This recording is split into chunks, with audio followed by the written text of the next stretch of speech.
Protests across the country marked the 49th year since martial law was declared under the Marcos regime. And this is why fans stan world-famous K-pop group BTS makes the case for change and takes advantage of a permission to dance before world leaders at the United Nations headquarters.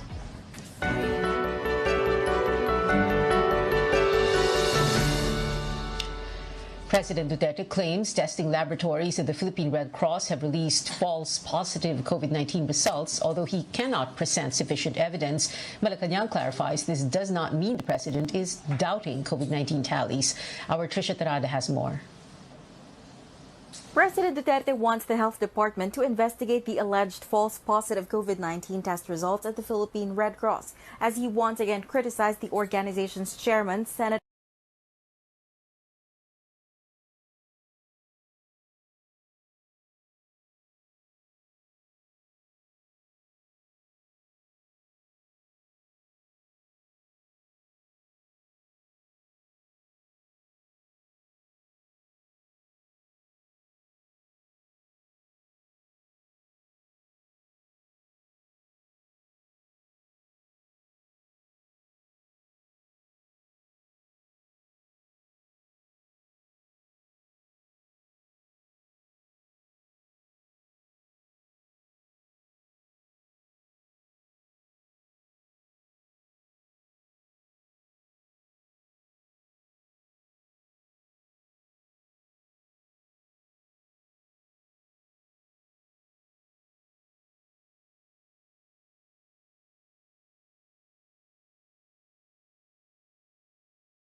nagpunta dyan sa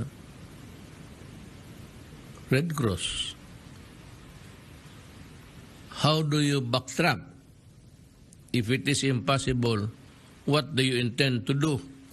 Malacanang later clarified the president isn't questioning the accuracy of the COVID-19 data, even if he said it himself.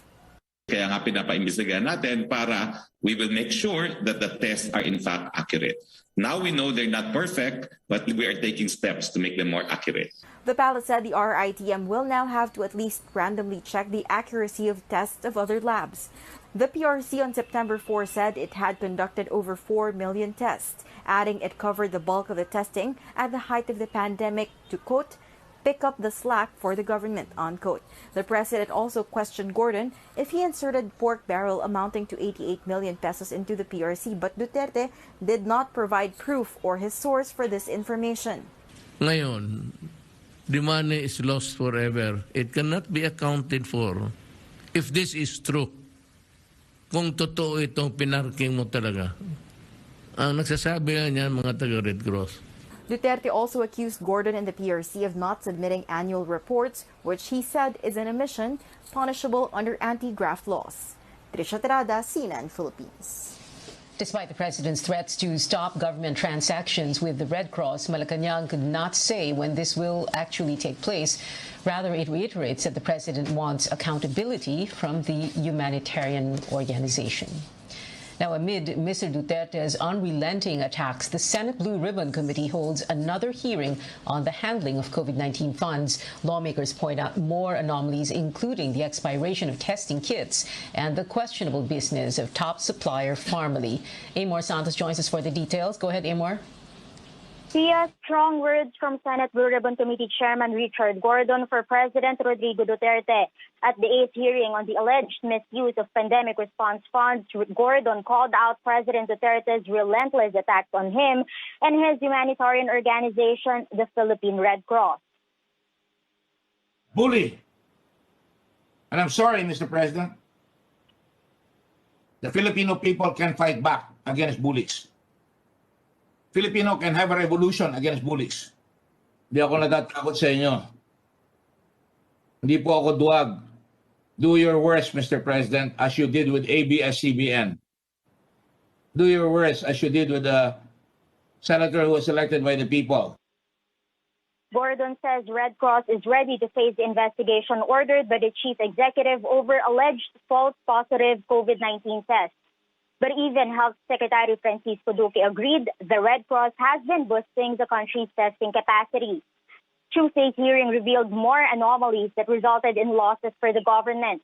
The DOH admitted 7,925 testing kits worth more than 500 million pesos expired last year. These could have been used for over 371,000 COVID-19 tests. In a letter signed by Health Assistant Secretary Nestor Santiago in December 2020, the DOH requested the procurement service to reschedule the delivery of top supplier Pharmally Pharmaceutical following the expiry of testing kits delivered earlier. According to health officials, this happened because the only available test kits at that time were due to expire in 6 months, and the country had fewer testing laboratories then. But Senator Kiko Pangilinan says the government should have negotiated for up to 25% discount based on industry practice. The hearing also showed the 500,000 face masks that formerly sold to the government at nearly 27 pesos apiece were bought by Pharmally from Tiger Phil Marketing Corporation at 24 pesos each. Tiger Phil also sourced it from another supplier, Green Trend Trading, at 18 pesos each, resulting in profits for the companies at the expense of the government. At the last hearing, Gordon also questioned the luxury cars purchased by Pharmally executives after bagging billions of pesos worth of government contracts. Pharmally's corporate secretary and treasurer Mohit Dargani says this were an investment. Gordon says the Senate will subpoena the tax records of Pharmally officials, as well as former procurement service head Lloyd Christopher Lau and Chinese businessman and former presidential advisor Michael Yang. Back to you, Tia. Amor, does the government have pending contracts with Pharmally? Yes, Tia, Dargani confirms they have pending delivery of PPE sets. Senator Rizo Ontiveros even calls this a continuing crime. Ontiveros also points out that Dargani wrote on his LinkedIn page that he worked as special Pharmally officials, as well as former procurement service head Lloyd Christopher Lau and Chinese businessman and former presidential advisor Michael Yang. Back to you, Tia. Amor, does the government have pending contracts with Pharmally? Yes, Tia, Dargani confirms they have pending delivery of PPE sets. Senator Rizo Ontiveros even calls this a continuing crime.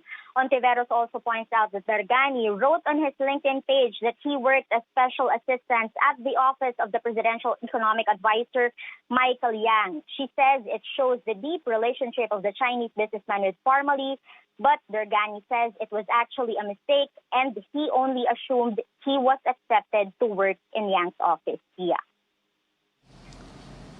Amor Santos there reporting. Now, no warrant of arrest has been served or issued for Yang. He joined the virtual hearing from Davao City, but he was not asked any questions by the senators after the roll call. There was also a warrant of arrest for Pharmally Director Lincoln Ong for allegedly lying in previous hearings. He is now detained at the Senate. He was earlier placed under house arrest because he was positive for COVID-19. Now, there are more than 16,300 additional COVID-19 cases today. Some doctors and data experts say the country is in the longest fourth wave of COVID-19 infections as it saw record-breaking numbers in the past weeks. Carlin Bonkin reports. While more people are outside under the new alert level system, infectious diseases specialist Dr. Ronjin Solante says situations in most hospitals haven't changed. He says this is by far the longest wave of infections. More people aged 50 and younger are in severe or critical condition. More people needed emergency care, a never-ending job for health workers. Solante adds, many vaccinated doctors and nurses are still getting the virus due to the highly transmissible Delta variant.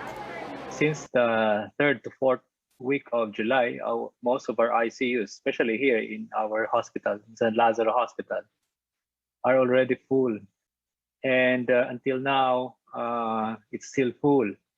While no health agency has a universal definition of a wave, It's usually used to describe the peaks and valleys of reported infections. Okta Research Group's analysis of government's data shows a fourth wave. It's already a week longer than the earlier surge. It's been the longest surge so far. I think Doc Edsel will agree. We are seeing a downturn as we move into the granular lockdown mode, that we do not reverse the gains we have made in the last few weeks. UP COVID-19 pandemic response spokesperson Professor Jomar Rabajante says, compared to the first and second waves last year, COVID infections did not go down as much after the third wave in March and April, before increasing again by end of July. Aside from Delta, Rabajante sees another factor. The recent enhanced community quarantine was not as strict as last year, but it has somehow helped control the transmission. I think also sa implementation nun. Kasi dito sa kung saan ako nakatira sa Laguna, even kahit ECQ that time, pwedeng lumabas yung mga tao. Kung walang ECQ that time, baka mas mabilis yung increase. Mas exponential siya. Pero in terms of inhibiting na bababa like this, hindi eh. But a DOH technical advisor says whether or not there's a fourth wave, what matters more, deaths are not increasing as much as the cases. More than double yung cases, pero almost kapantay yung number of deaths compared to April. Even though expected natin na mas deadly nga yung Delta, hindi yun nangyari. And the only thing that's contributing to that, pagbabakuna natin ng maraming tao. In fact, over 4,800 people died in August alone, the highest number of lives lost to the virus since the pandemic began. Caroline Bongkin, CNN Philippines. A teachers group raises concerns over the pilot run of face-to-face classes. The Education Department has yet to issue a list of participating schools, but Taguig says it is one of the areas approved by the agency. Now, are stakeholders ready? AC Nichols reports. After a year and a half of distance learning, a number of students may soon go back to their physical classrooms. President Duterte has approved a pilot run for in-person classes in low-risk areas for COVID-19. Junessa Ruedas welcomes the move. Despite risks, she believes her third-grade son can get better education in the classroom than through a screen at home. He goes to a public school in Taguig City, one of the areas supposedly approved for in-person classes. Hindi lang yung basta nasa monitor lagi, nasa computer, kasi yung bata, hindi siya ganun ka-focus. The Education Department said the pilot run will cover kindergarten to grade 3 and senior high school students. Classes will also be limited to 3 to 4 hours. As a senior high school student from Taguig, Maria Consumo will be among those going back to their classrooms, but she says she doesn't want to take the risk. She adds physical distancing cannot be guaranteed, even with a smaller class size. Di ba po bawal po mag-dine-in kapag hindi vaccinated? Pero bakit po sila pumapayag na mag-face-to-face yung mga bata nang hindi mga vaccinated? Teachers have concerns as well. For one, only 40% of almost 1 million teaching and non-teaching personnel have been vaccinated. Napakahirap talaga yan. Just imagine, di ba? Every 2 weeks, nagpapalit tayo ng quarantine category. Well, every 2 weeks. Paano yan? Kung ngayon ay okay, tapos next week ay in 2 weeks ay hindi na naman. So bawal na namang lumabas yung mga bata. Advocacy groups including the United Nations Children's Fund or UNICEF have been pushing for the reopening of schools in the country, citing learning loss in a prolonged remote learning setup. Some health experts, however, question the preparedness for on-site learning in light of rising COVID-19 cases with a dominant Delta variant. Sa teachers pa lang tsaka sa mga employees, even if vaccinated sila at marami ding unvaccinated, pwede ka rin nagkaroon ng breakthrough infections. Ang ibig sabihin ng breakthrough infection, after vaccination, nagkakaroon ka pa rin ng tinatawag na COVID, lalo na Delta variant. That's why in other countries, kahit bakunado na yung ibang countries, nagkaka-Delta variant pa. How much more kung mababa ang ating vaccination rate in our country? The Education Department has yet to announce the pilot run date. AC Nichols, CNN Philippines. When we return, we take you to Manila, where protesters mark the 49th anniversary of the martial law declaration under the late President Ferdinand Marcos. And President Duterte's advisor renews his call to loosen restrictions for vaccinated individuals. Details next here on CNN Philippines.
At the time as a blatant attempt to disrespect those who fought to regain democracy, and they cry. First rallyists attempting to hold an activity and cross MacArthur Bridge to reach Liwasang Bonifacio. The program here at the Liwasang Bonifacio began at 4 p.m. Protesters say Marcos's authoritarian governance is no different to President Duterte, citing alleged human rights abuses and corruption. Hindi pwedeng ang milyon-milyong tao dati pinatalsik si Marcos na walang dahilan. Totoong may human rights violation ng martial law, totoong may kahirapan, at totoong may pagnanakaw ng panahon ng martial law. At dapat lang ma-recognize ang kabayanihan ng sambayanang Pilipino ng panahon ng EDSA hanggang ngayon, at dapat ma-recognize ang accountability ng mga Marcos at ng Duterte ngayong mga panahon. Protesters peacefully ended their program here at 6 p.m. Back to you, Pia. George, were minimum health standards observed during these protests? Oh, well, Pia, there was an issue of on physical distancing when the police tried to, when the police dispersed the protesters using water cannon. But here here at Liwasang Bonifacio, there were actually policemen roaming around, reminding people to practice and observe the minimum health standards. And the leaders of groups also are also reminding their members to keep their physical distance and always wear the face mask and face shield. Back to you. George Quiles there reporting from Liwasang Bonifacio in Manila. Government officials, various groups and netizens also remember what they describe as a dark period in Philippine history. In a statement, Vice President Leni Robredo reminded Filipinos of the sufferings during the Marcos regime. Robredo urged people to resist attempts to revise events under the former strongman, saying it is our duty to safeguard and push for what she called is the nation's true history. The rights group Karapatan wants Filipinos to go beyond remembering by preventing the return of the Marcoses and President Duterte to Malacanang. The group says Mr. Duterte is implementing a war against dissent like that of the late president. Protesters in Cebu City displayed the same sentiments. Groups decried the supposed atrocities under the current administration and expressed support for the International Criminal Court's probe into President Duterte's drug war. The hashtags Never Again and Never Forget also trending online with mixed reactions from netizens. On Facebook, some described Marcos as the best president for his accomplishments and claimed the country flourished during his term. But these Twitter users reject that mindset as callous, noting that thousands died and billions of pesos were stolen at that time. They add glorifying and denying the nightmares of martial law will only encourage another one.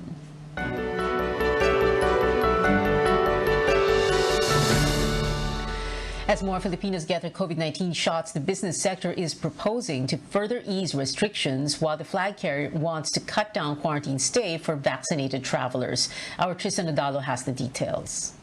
Saving the fourth quarter of 2021 or the Christmas season was one of the main reasons why the business sector supported the early calls for hard lockdown this year. And with more people getting vaccinated against COVID-19, Presidential Advisor for Entrepreneurship Joey Concepcion says that it's about time to give more mobility to vaccinated people while protecting the unvaccinated. We have to protect the unvaccinated. It is not discriminating them. We will have to eventually open entertainment. We are now requesting quarantine levels to go down. We are requesting we have to open up. We have to live with COVID-19. Concepcion warns that failure to open the economy and generate revenues will directly hit not only businesses but the local government units and even the national government. Meantime, restaurant owners say that sales are slowly picking up following the shift to the alert level system. But for some eateries like carinderias, they have yet to feel the impact of the policy change. Ganun pa rin mahina eh. Kasi yung iba nagtitipid, tapos hindi na sila kumakain masyado kasi natakot.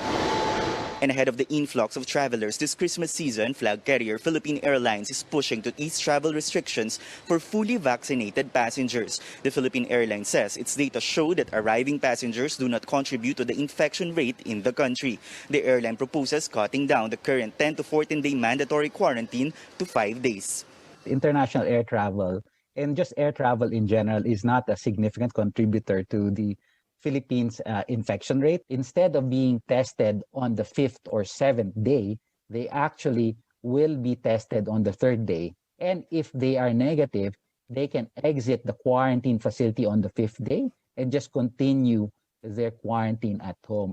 PAL says passengers can save as much as 25,000 pesos with this shortened quarantine. It will also free up hotel quarantine facilities easily and could lead to lower ticket prices. But health experts are not yet keen on shortening quarantine protocols for now amid the Delta surge. The government currently implements the green, yellow, and red categories for countries to determine the length of quarantine of an incoming traveler. So far, the shortest period is 7 days. Tristan Udalo, CNN Philippines. Still ahead on Newsnight, K-pop group BTS. When it comes to innovating for a healthier world and a more sustainable society, we'll never stop.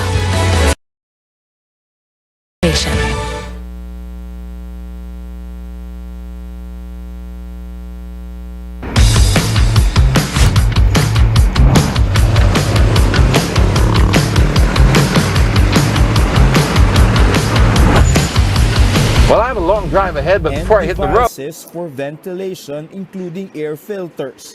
At 10% capacity, there will be more than enough space for social distancing. And since it's a members-only facility, everyone will be required to be fully vaccinated and will be strictly monitored for contact tracing.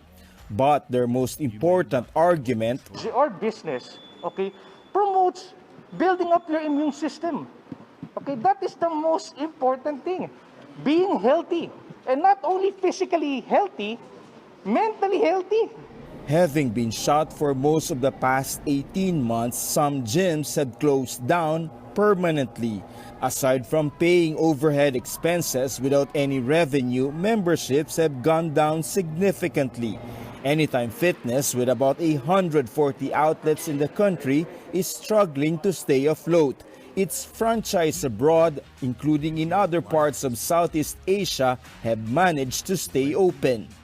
It becomes a lot more apparent that it's manageable, and transmission within our gyms across our markets in Asia is very little, if any. Tingnan natin. So we will study this carefully at saka kung paano rin ginagawa nga sa ibang bansa para yung health and well-being ng ating kababayan can continue. Officials on Monday inspected compliance to the new COVID alert level system. While limited indoor and outdoor dining are being allowed again, it is, however, drawing mixed reactions from restaurant owners. Many welcome the move. Others say it is not enough. Still, local governments making sure protocols remain in place. We let you operate, pero pag nahuli namin kayo, pasensyahan tayo pare-parehas. Also part of the experiment, more than 3,000 families in houses and condominium units now on lockdown. Sa ngayon, sa buong Metro Manila, wala. Inuulit ko, walang barangay na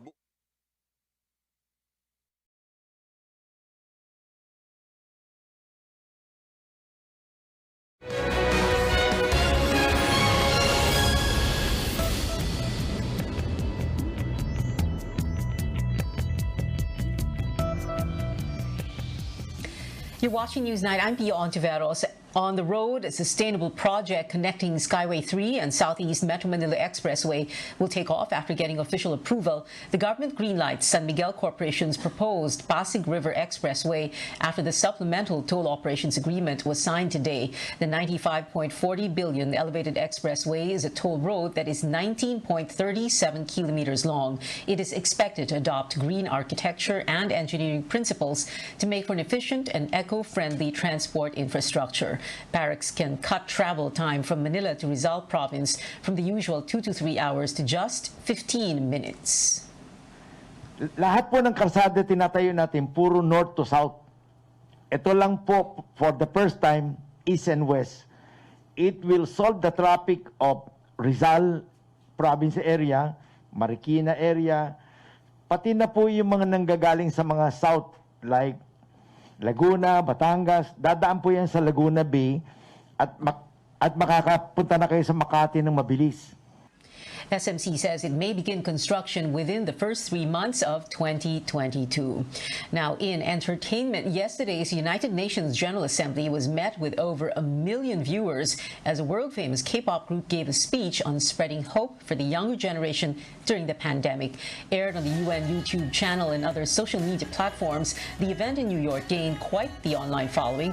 This is because boy band BTS gave a speech at the event to encourage the youth to forge ahead amid challenges in the current COVID-19 situation. They also touched on the importance of vaccination, with the group announcing they got inoculated in order to appear on the UN stage. Part of their visit was a taped performance of their latest hit, Permission to Dance, where members sang at various points at the UN's headquarters.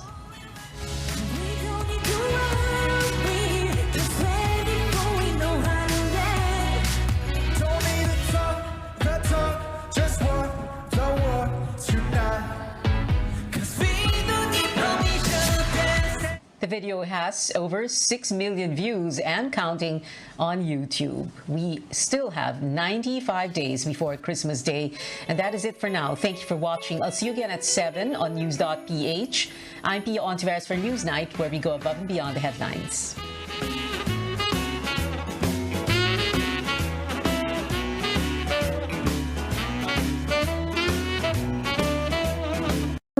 This program is brought to you by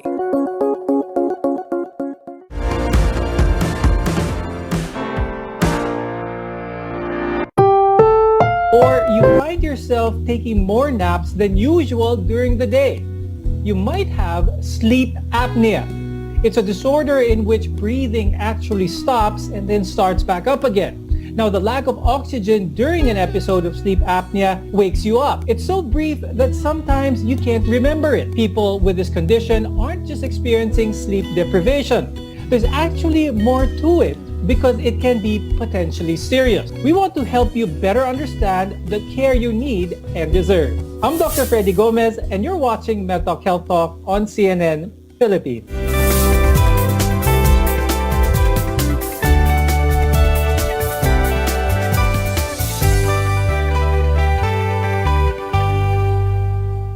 There are different types of sleep apnea, and knowing what these are and how they can be addressed can also avoid complications such as heart disease, stroke, depression, and chronic fatigue, among others. With us is Dr. Deborah Bernardo. She's a neurologist and sleep specialist from Capital Medical Center and St. Luke's Medical Center. Also joining us is Ms. Crisel Pascual, who's a respiratory therapist and a professor at the College of Respiratory Therapy at New Era University. We'll talk about sleep apnea. So people with untreated sleep apnea stop breathing repeatedly for several episodes during their sleep. Sometimes even 100 times during the night, nagkakaroon sila ng episodes na tumitigil silang huminga. Now, I'll start first with Ms. Crisel. Why is this considered a serious medical condition? And what can it potentially lead to kaya? Anong ibang mga other health problems or diseases na pwede mangyari kapag hindi naagapan ang sleep apnea? Okay, so for sleep apnea, it causes us to have disturbed sleep during the night wherein dapat nagpapahinga yung katawan po natin. So that disturbance in sleep may lead to chronic fatigue, and then eventually yung pag may sleep apnea po kasi ang tendency is decrease yung oxygen in our body. That can affect our organs as well. Yung pag-decrease po na oxygen in our body can damage kasi nagkakaroon po ng less po na oxygenation in our organs in our body. So pag-usapan natin on what those could lead to later on in the show. But most often, the first signs of sleep apnea aren't recognized by the patient but who they sleep with o kung sinong kasama nilang matulog. And many of those affected with sleep apnea usually have no sleep complaints to begin with. So, Dr. Debbie, let's discuss some of the symptoms first. So, first and foremost, of course, they will be snoring loud. That can be heard outside of the bedroom, no? Talagang ganun kalakas yung snoring. And then, the effect will be excessive daytime sleepiness. It is actually the most common cause of excessive daytime sleepiness, yung hindi ka nakatulog ng maayos sa gabi because sa sobrang non-restful ang iyong tulog sa gabi. Okay, now clearly those with sleep apnea will experience some form of exhaustion the next day. Katulad ng sinabi na Dr. Debbie, no? So parang kahit na nakatulog sila ng ilang oras, pagising nila parang pagod pa rin. Kasi nga, your interrupted sleep doesn't allow for the body to rest. But let's go back to snoring a little bit. To be clear to our viewers, not everyone who snores has sleep apnea and not everyone who has sleep apnea snores. Kaya I'd like to ask Dr. Debbie, paano mo malalaman na ang snoring ng isang tao is something that is serious? Because marami sa mga viewers natin, I'm sure, feel na humihilik sila kapag pagod. Humihilik lang sila when they're really tired or in some instances lang. Paano nila malalaman na normal ang kanilang snoring? Well, yun, occasionally, triggered lang siya kung pagod ka, ganun. Pero we call it sleep apnea kung talagang every night halos malakas ka mag-snore and then your snoring is after you snore, you are awakened by gasping for breath, or even coughing, snorting, ganon. Kasi talagang hindi na makapasok ang hangin. So the brain wakes you up to resume normal breathing and normal breathing para makahinga ka ulit ng maayos. Let's talk about some of the two general types of sleep apnea. There are actually two types, yung obstructive at yung central. Dr. Debbie, let's first talk about kung ano ba yung obstructive sleep apnea. Obstructive, as the term implies, merong bara sa lalamunan or sa passageway ng hangin na hindi siya makapasok sa lungs. So it can start from the nose, the throat, and then dito pababa before it enters the lungs. So ang most common cause dyan will be kung excess weight kasi syempre meron din weight fat dito sa leeg natin. Kaya nagbabara yung daanan ng hangin. But let's go on naman to yung less common form of this disorder, which is central sleep apnea naman. Ms. Crisel, explain natin sa mga viewers kung ano ba yung central sleep apnea at ano yung mga risk factors para dito. For central sleep apnea po, it means there is no obstruction but the body basically parang nakakalimutan po siyang huminga. So sleep apnea is a cessation of all breathing. So wala po tayong breathing from the upper airways, wala din pong breathing from the chest. Ang nangyayari po dyan, ang most common po na ano po dyan yung mga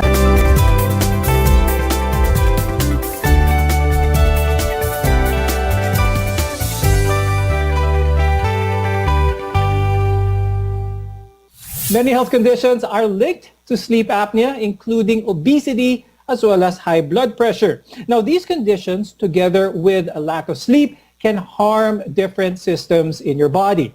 I'm Dr. Freddy Gomez, and you're watching Mental Health Talk on CNN Philippines, where your care always comes first. As we mentioned earlier, snoring is more than just a source of irritation to those sleeping around you. Now, it could mean that you are more prone to having more serious health problems, and one of them is a stroke. Dr. Debbie, could you please explain to our viewers ano yung connection between sleep apnea and stroke? Maraming connection yan, no?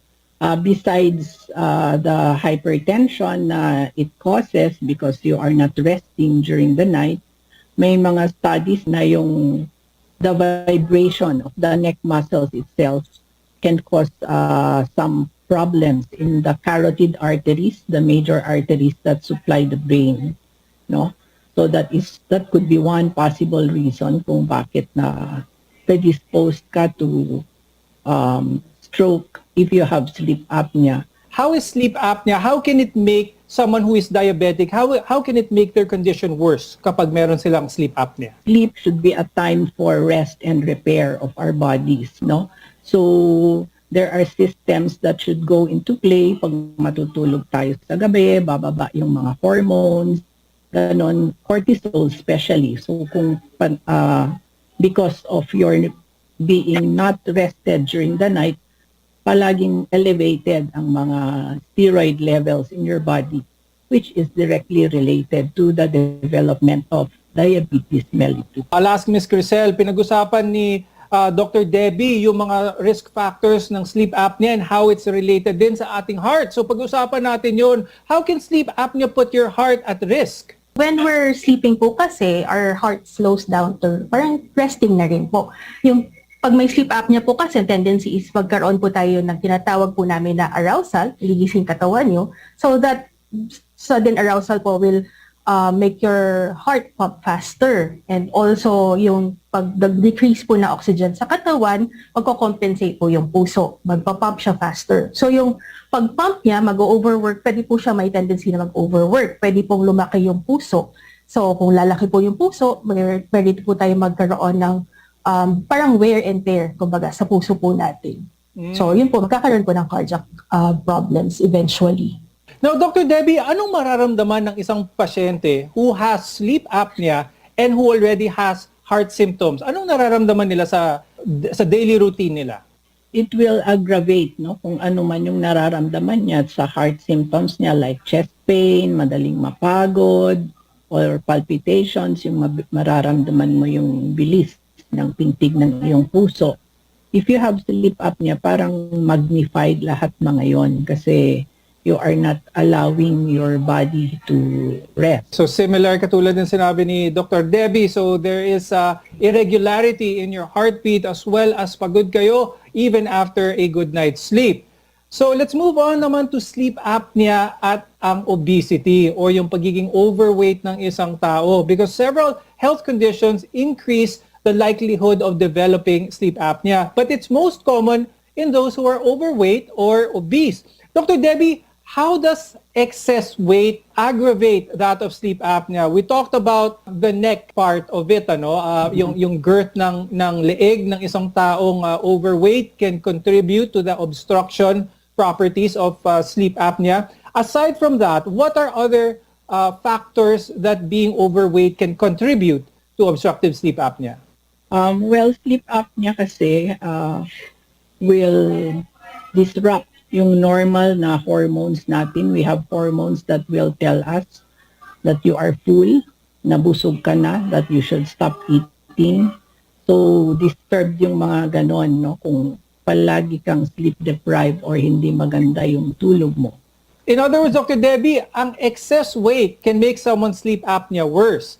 And sleep apnea can also lead to increased weight gain. Yeah. When we return, we'll talk more about how to diagnose and treat sleep apnea. Your health is our mission. This is MedTalk Health Talk on CNN Philippines.